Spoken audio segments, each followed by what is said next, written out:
In March 2019, 32-year-old Leon Harrison Jr. was reported missing to police in Georgetown, South Carolina.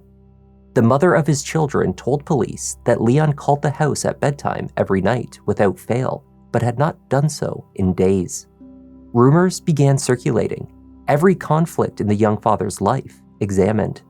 Then, after his body was discovered floating down the Black River, questions arose over just how many people were involved in the plan to put him there. Then he said, "We dumped the body." I know for a fact that's what he said. He told you personally, we dumped the body. They ain't got nothing on me. We gonna get off.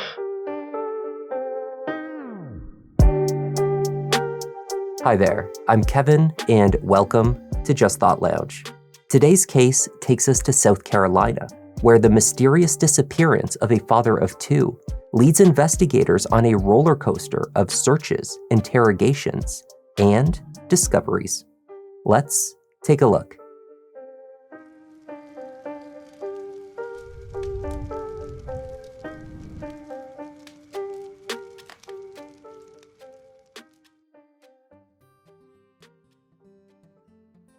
Georgetown, South Carolina is known as one of the most scenic small coastal towns in the United States. Its beautifully preserved architecture speaks to its long history. Today, the downtown is lined with boutique shops. It is a tourist destination for many and provides a supportive community for local families. On Saturday, March 11th, 2019, the Georgetown Police Department were contacted by one local resident concerned for the welfare of her children's father. Brittany Green was ushered into an interview room to speak with detectives. She told them that the father of her 11-year-old son and 9-year-old daughter had been unreachable for several days. 32-year-old Leon Harrison Jr., or just JR as his friends knew him, had last been seen at his father's house in late February when he attended a family member's birthday party. Leon had been known to misplace his cell phone and, by extension, lose contact with Brittany for days at a time.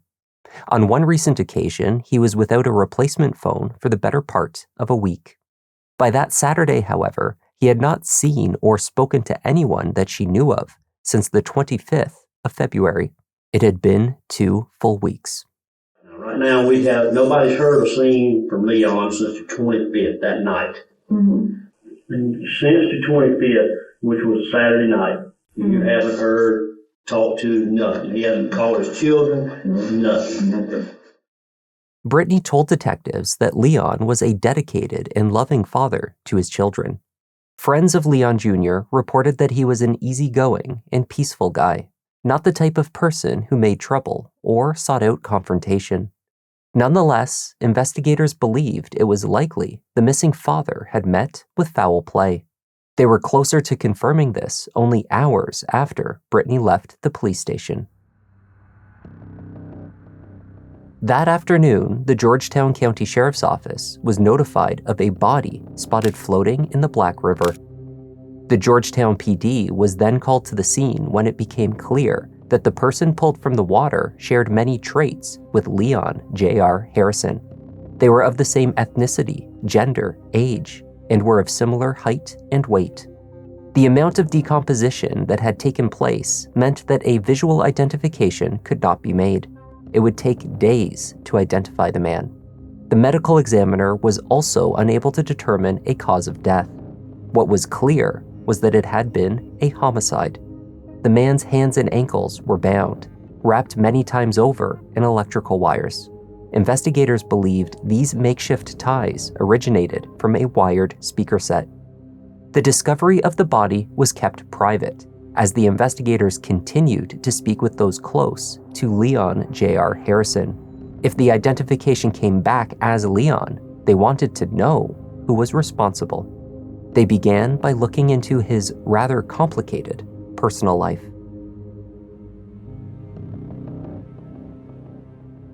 In 2014, Leon married 32-year-old Taiish Rue. Originally from Washington, D.C., Taiish had relocated to South Carolina alongside her brother, Alex Jr., and her father, Alex Sr. I hope y'all day going pretty good. Mine's definitely is. I'm smiling just because, smiling is just what I do. But I hope you all are blessed. Y'all staying positive. You staying above the water. The couple's wedding took place in historic downtown Georgetown by the waterfall. Friends, family, and the couple's children celebrated the union. The happy newlyweds moved into the Rue family home on High Market Street in Georgetown. Their home videos showed them jovial and very much in love. What are those? Only a few years later, however, the couple began having issues. Those close to them reported infidelity on both sides. The trust in their relationship evaporated, and the couple decided to separate. Leon moved out. But the two had problems staying apart, even as they both pursued romantic partnerships with other people. Whether they were planning to reconcile or make their split permanent was a question no one in their life could answer with any certainty in the months before Leon disappeared. Was it only a coincidence then that shortly after his wife returned, Leon went missing? His father, Leon Harrison Sr., explained to detectives that his son divided his time between his wife, with whom he had separated, and that of his girlfriend, a woman named Rosario. He was between the sheets, okay? So he might have been with this girl for a little while, and that girl for a little while. But this girl went out of town for a week. What girl was that? The wife went out of town for a week. Taiish? Yeah, she went to wherever Washington or wherever. She was out of town for a week. So he was with the other girl. You know her name? The one in the projects. Rosario? Yes. Okay. He went with her, and they was to the house every day. They were to your house every day? Every day for that week. You understand what I'm saying? When this one came back in town, I thought it was over with, but it probably wasn't. So he was probably still conversating with this one and still having conversations today. The week before Leon went missing, Taiish had taken a family trip to Washington, D.C., where she stayed for several days. Leon had spent that time with his girlfriend, Rosario. Around the time that the birthday party, the last time you saw him, did he make any mention of going back to her? Yes. And not mention of going back, but always sneaking going back. Not mention Did he say anything to you, like, I'm going to go back and see my wife? Well, pretty much. On the evening of February 25th, the last day that anyone saw or spoke with Leon, Rosario received a few phone calls from Leon's phone. When she answered, it was not her boyfriend on the other end of the line, but rather his wife. On the first call, she said, Taiish began yelling and cursing at her. Rosario hung up. After this, she had at least 2 more calls from his line. Then, the text messages began. This had to been after 10 by now. And it was the wife. And all I said was hello. And she started talking, yeah, they are over here. He all fucked up, which y'all thought y'all was smarter than me. Y'all was going to outsmart me. Is this the first time you ever talked to this woman? No. Oh, okay. And I hung up the phone. And then she called back maybe like 5 minutes after that, and I didn't answer. I'm assuming that's when she left the first voicemail. Okay. And then a little bit of time went by. Got another call from his phone. I answered because I assumed if he was that intoxicated, that he was trying to call me to correct the situation. But it was her again. I hung up the phone. And then that's when I got a text from the phone number, and it said, I can't be with you no more. I don't love you. I never will. But the way that the text was sent, I know he didn't text. He didn't write that. He doesn't use commas in between things or whatever. And if you look at the text messages in our phone, he don't use commas. Rosario did not believe that any of the messages she received on the night of February 25th from Leon's phone were sent by him. These included messages ending their relationship and instructing her not to contact him. I don't love you anymore, one of them read. She attempted to call him the next day and several times in the days following. She was directed straight to voicemail. It was as though the phone had been powered off or the service disconnected. Taiish Rue worked for a security company called Allied Universal Security Services. Her role was based at the Georgetown steel mill. When Taiish sat down with detectives, she told them about an argument that she had with Leon on the evening of the 25th, after she finished her shift at work. It took place in the backyard, she said, away from the children who were sleeping inside. During their exchange, Taiish admitted to grabbing Leon's cell phone from his hands, accusing him of messaging his girlfriend. She acknowledged that she had been angry that night, but downplayed her reaction. Who doesn't call their estranged husband's girlfriend repeatedly to curse and threaten them? The argument ended when her husband left the house. She had not heard from him since. Never. From the time he left your house up until the day, he has never texted you, called you. You have not been able to get in contact with him. Nothing. I mean, I can show you nothing. Like, absolutely nothing. Like, I tried my best to reach out because my phone is so jacked up, because I'm used to that with him. Nothing. Detectives told Taiish that it was likely that she was the last person to see Leon alive. They believed that something had happened to him, and fingers were pointing in one direction, towards her. If you've been here long enough, you know Georgetown's a small town, okay? Absolutely. And you know how word travels, right? Yeah. All right, well, we've been getting phone calls all morning. Okay. We've been getting calls from DC. We've been getting calls from all over the place. Okay? And everybody's saying that you're the one we need to be looking at. I just don't like the fact that I'm being targeted, because I would have never in any shape, form, or fashion hurt that man. I never said that I would hurt him. Nobody could say that, like this baby mother, a couple other people I know have screamed at this guy and told him they want to kill him. They want to get somebody to kill him. But then everybody wants to point at me because I'm the wife and because, I'm the only one who wanted to be honest about seeing him last. Okay, well, who said they wanted to kill him? That baby mother is crazy. That girl has sent text messages. She has said so much rude stuff to both of us, to the fact that we had to stop communicating with her for a while. And the children suffered. Mm-hmm.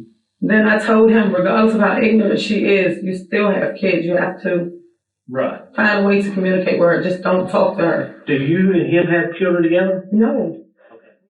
As far as it could be ascertained, Leon Harrison Jr.'s last known location was at the Rue family home on High Market Street on the evening of February 25th. Neither Brittany, Rosario, or his father, or now also Taiish, could say where he stayed that night. Who else was at the house that night? Just my dad. Just your dad? He was the only one there? Yeah, my dad and my brother. Because,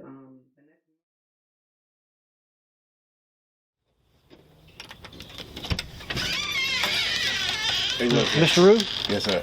I'm Investigator Powell. Do you mind if I speak with you and the kids? Yes, sir. Okay, can I come in? Yes, sir. Okay.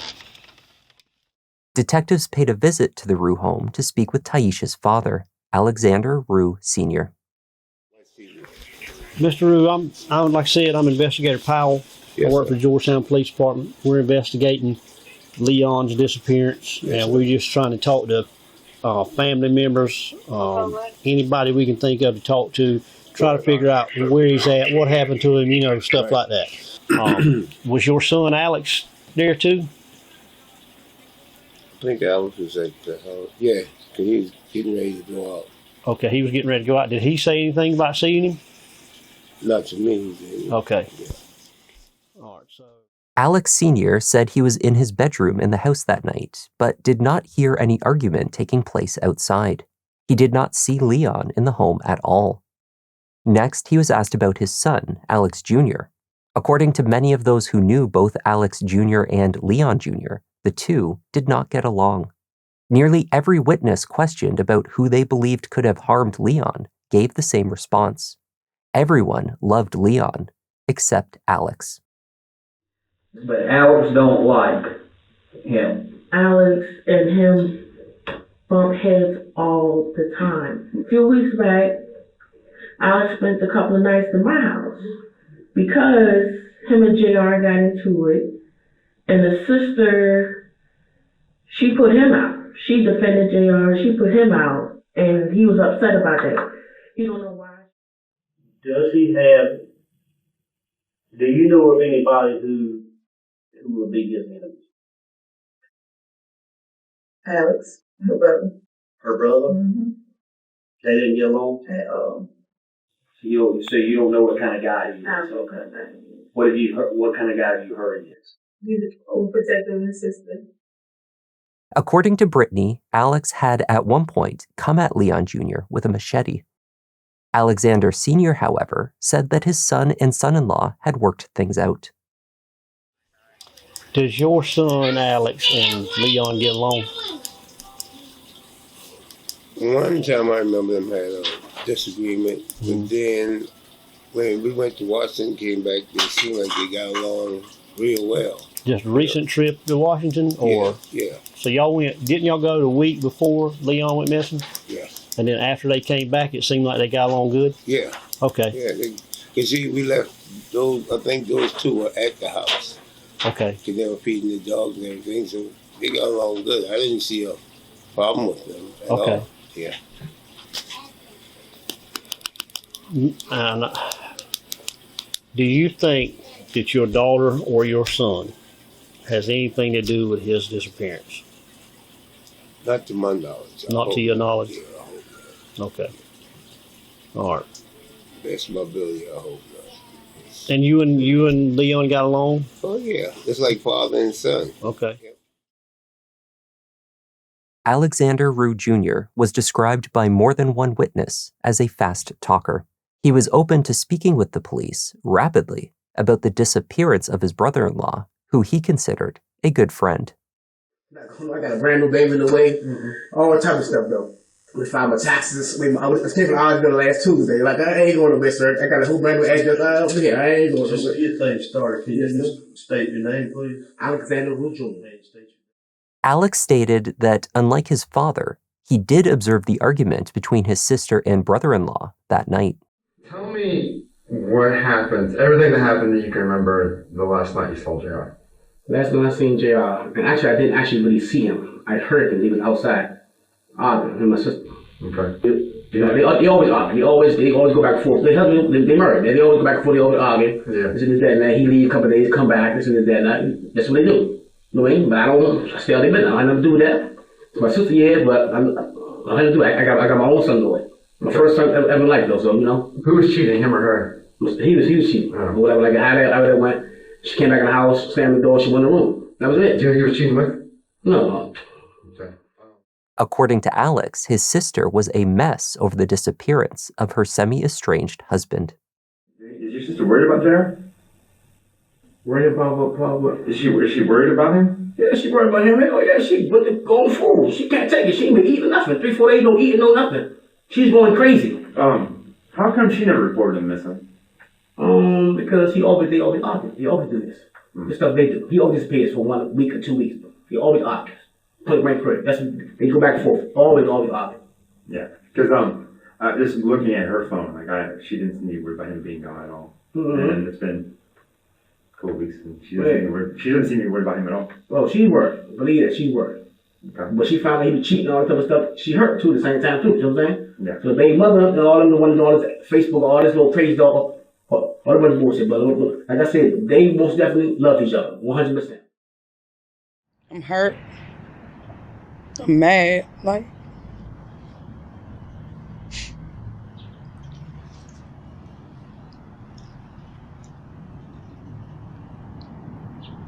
I just said I'm gonna stay off social media. I'm gonna stay off all that shit. You know what I'm saying? Like, I'm going through enough, man. Like, this shit kicking my ass. You know what I'm saying? Like, I just feel like he just might be somewhere else. Might be trying to get his mind right. Maybe trying to get himself together. I mean, he a Virgo, like me. And the world starts stressing me out. I get out of there, too. Shit, while I'm working between us. I don't know, maybe try and fix itself. I don't know what the fuck going on, man. Fuck. All this shit just came about this morning, you know what I'm saying? I get up out my bed. On March 14th, 3 days after Leon Jr. was reported missing, the Georgetown PD executed a search warrant on the house on High Market, his last known location. In the bedroom that Taiish and Leon had shared, investigators lifted an area rug from in front of the closet, which appeared to them to be oddly placed. Underneath the rug, they lifted a flannel blanket. These items had been covering a section of the carpet padding where the carpet itself had been cut and removed. Visible on the padding was what appeared to be a spot of dried blood. A field presumptive blood test of the spot was conducted. It tested positive. While the area was being examined, a stack of boxes that appeared to be out of place in the front of the bed was also moved. There, they discovered yet another piece of missing carpet, the padding beneath stained with a blood-like substance. There were yet more discoveries made in the bedroom. There were smaller stains on the fitted sheet on the bed. Once removed, more significant stains were visible on the mattress. On the corner near the headboard by the bedroom door, there was a stain on the underside. A similar one was found in the same position on the box spring. When forensic teams applied chemical testing to targeted areas across the home, they uncovered latent blood evidence in the form of transfer smudges. These were in the bedroom, but also the hallway and into the kitchen. It would take some time before the blood tested in the house could be confirmed as Leon Harrison Jr.'s. In the meantime, Taiish was confronted with questions about the apparent murder scene they had uncovered in her bedroom. In the room, we found 2 pieces of missing carpet. Yeah. They had spots on them, and we tested spots, and they tested positive for blood. And our question to you is, why? Do you have any reason why? Those pieces of carpet was missing before me and my husband even separated. He took them out. So But there was blood on the mattress too. That soaked all the way through. yeah, from me being my period. It's my blood. I pretty much, when I was pregnant, I had that bed when I was in DC, and I had an issue. Accident. Mm-hmm. And then also recently I had an accident as well. That's normal. It didn't make no difference to me. But there's also some stuff in the middle of the bed that looks like splatter that would not have been from a period.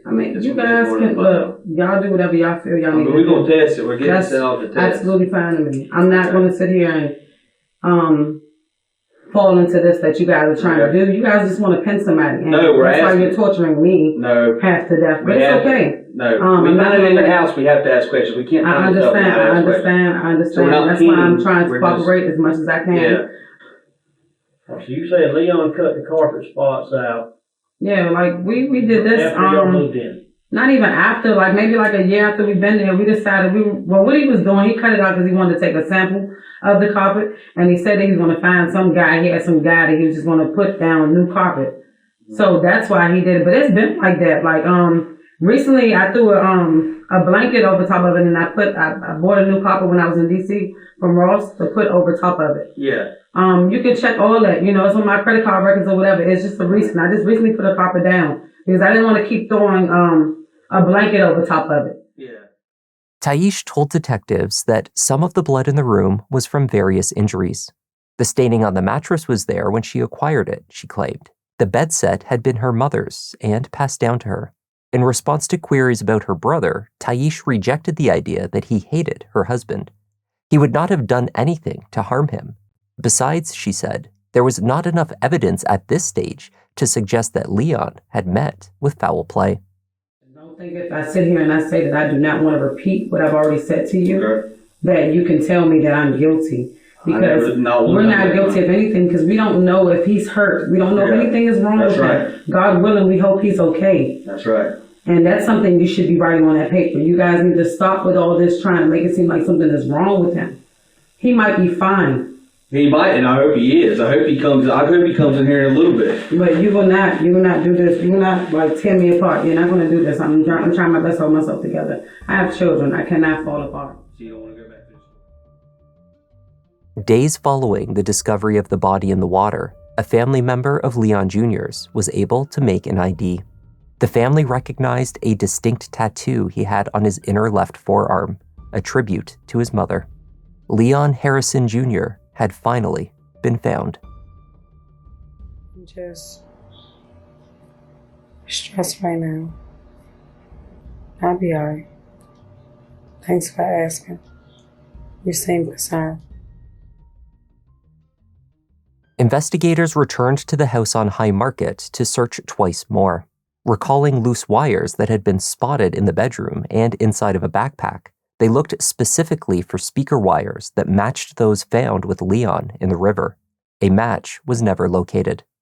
Nonetheless, detectives knew that there were 3 adults in the house at the time of the murder: Taiish, Alex Jr., and their father, Alexander Rue Sr. Witnesses continued to point to both Taiish and her protective brother, Alex Jr., as the likely killers. Then, a new witness came forward. Antoine Simmons was friends with Alex. The Saturday after Leon went missing, Antoine and Alex were moving furniture for a friend from Myrtle Beach to Georgetown. While in the vehicle, fast-talking Alex had a lot to say. He just was like, took him for a little ride. Him and my sister fell out, Talking about, he gave my sister a disease. He cheating on my sister, back in child support and this, that, and the third. So, He was telling you all this while I was riding, My cousin in the back, but he don't know what's going on. I got the music playing. I keep telling him, man, chill out with that. You know what I'm saying? At first, Antoine dismissed many of the statements that Alex had made to him that day. He told detectives that his friend spoke very fast and was constantly lying. So he often took his stories with a grain of salt. This time, however, after he learned that Leon Jr. was missing, he began to contemplate exactly what was said. Antoine recalled that Alex was ranting to him about how his brother-in-law was cheating on his sister. The angry brother claimed that Leon had given her a venereal disease. So, he said, he took him for a ride. Antoine recalled Alex stating, "He's out of here." And that's not all. According to Alex, he did not act alone. They all knew were his words. By they, he meant his family.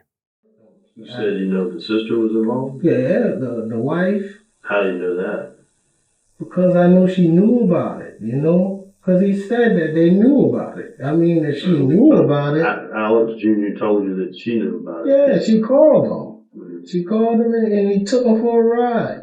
He wasn't even living there. He was living somewhere else, So when she called him, he had to go over there because y'all don't mess with him like that. Did he say how he did it? No. He didn't say? He just said he took him for a ride. That's all he said. Nigga, he took him for a ride. Based partially on the information provided by Antoine, Georgetown PD acquired the cell phone data for all 3 Rues. What they found filled in many of the missing pieces. A text message sent to Leon on the night he was killed from his wife, ostensibly luring him to the house, read, "I want you here with me. We can take a bath with candles." He responded that he was on his way. Leon's cell phone showed him traveling to the High Market area where it remained until it was powered off, hours later. You need to come with us. We got a warrant for your arrest. 4. Accessory to murder after the fact. Can you call my lawyer? No, you can do that later. We'll go ahead and get you going to the jail. GPS data from Taiish, Alex Jr., and Alex Sr. showed them together at the house that night, as they had acknowledged, though only for a few hours.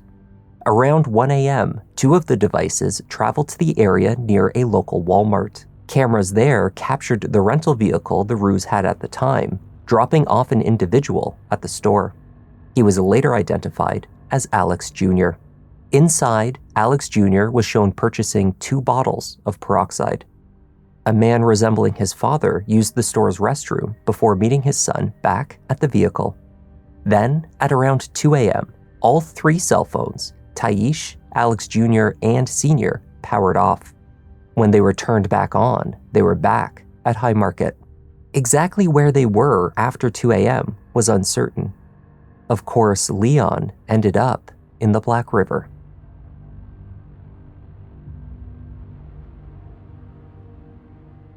Alexander Sr. had failed to mention his late-night shopping trip to police. He actively misled investigators as to his and his son's whereabouts on February 25th and into the early morning hours of the 26th. Alex Sr. was arrested on charges of obstruction of justice. Alexander Rue Jr. was charged with the murder. When he was brought into the station, the fast talker who loved to tell stories had nothing more to say. I just need you to sign this on where it says, lawyer.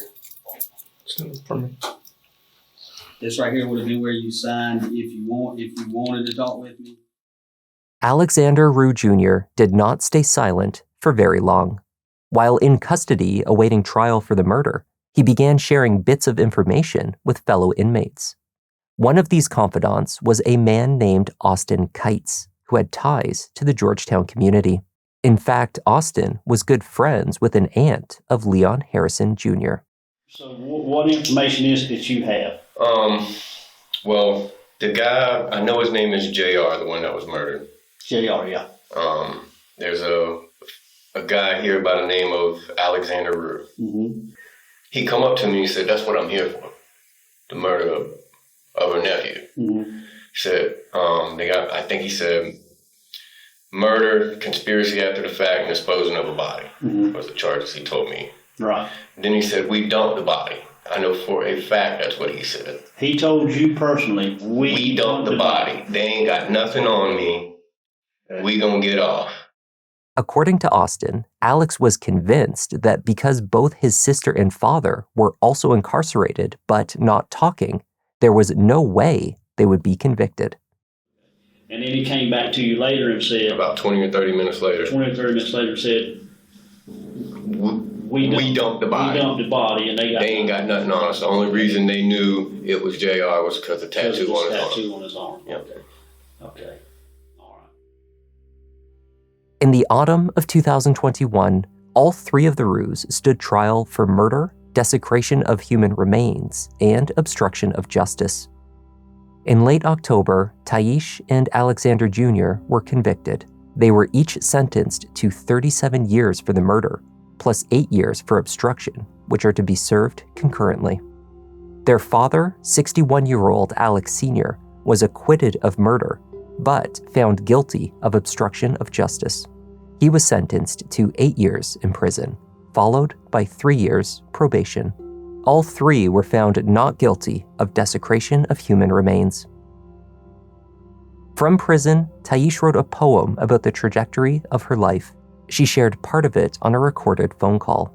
The verses about the love of her life, Leon Harrison Jr., and the destruction of their marriage. From what I could see, things were going pretty well. A fairy tale, so I cried. But it wasn't long before a harsh reality checked in that I couldn't deny. My marriage was failing due to lack of stability, infidelity, and trust issues that I despised. Some days were okay, but most were not, and shocked by what was being done in the dark on both ends, bottom line. Then the inevitable happened that changed my life as I knew it. I had been accused of some things that I would have never thought of doing. I was thrown in jail, mentally, physically, and emotionally going through. And that was the tragic case of Leon Harrison Jr. Thank you for joining me, and a quick reminder, if you are watching this on YouTube, we are also available on Spotify video. I'm Kevin, this is Just Thought Lounge, and I'll see you in the next one.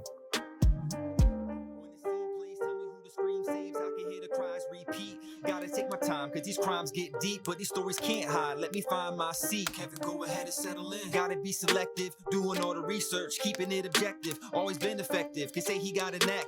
Pick of the litter. You see how Newton got his back. Yeah, the content that you need. This could be a new sign. We talk in the comments. They jot in a few lines. Tune in and hit like. Love that. It's too kind.